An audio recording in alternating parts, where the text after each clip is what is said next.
So అయితే మీ finally అంటే మీ పెళ్లి గురించి కాకుండా ఇంకా ఇతర విషయాలు అడగాలని ఉంది కాబట్టి మీ కెరియర్ గురించి మీరు చేస్తున్న వర్క్ గురించి మీ వారిలో బాగా నచ్చిన అంశం ఏంటండి? వాట్ మేడ్ యూ థింక్ ఈ వ్యక్తితో నా జీవితం బాగుంటుందని? నేను 2 కండిషన్స్ పెట్టానండి నా మ్యారేజ్ ముందు. ఒక్కటేంటంటే అమ్మ వాళ్ళు అప్పటికే హార్ట్ పేషెంట్ అండి. మా మదర్ కి కార్డియాక్ రిలేటెడ్ ఇష్యూస్ ఉండేది. ఆల్మోస్ట్ నాకు ఊహ తెలిసినప్పటి నుంచి అమ్మ కొంచెం సిక్ గానే ఉండేవారు. సో అమ్మ నాన్న నాతోనే ఉంటారు. నేనే పెద్దదాన్ని కాబట్టి నాతోనే ఉంటారు. అండ్ అమ్మకి ఎప్పుడు అవసరమైనా సరే మెడికల్ ఎమర్జెన్సీ ఎప్పుడైనా రావచ్చు. వాళ్ళని ఒంటరిగా నేను వేరే ఇంట్లో పెట్టలేను.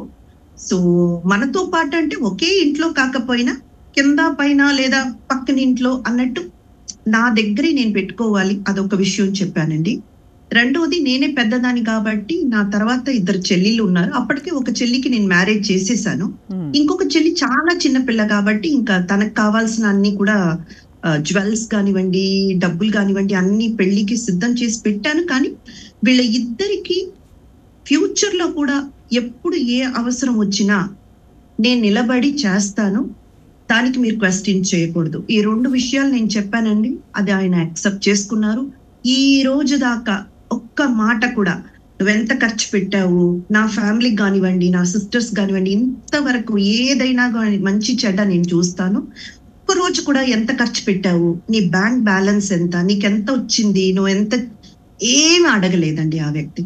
So that is the most important thing for me. Because నాకు అక్కడ డిస్టర్బ్ అయింది అనుకోండి, నేను పూర్తిగా డిస్టర్బ్ అయిపోతాను. సో అలా కాకుండా is been very very supportive అండి. సో అంతే, అక్కడ నాకు ఓకే అనిపించింది.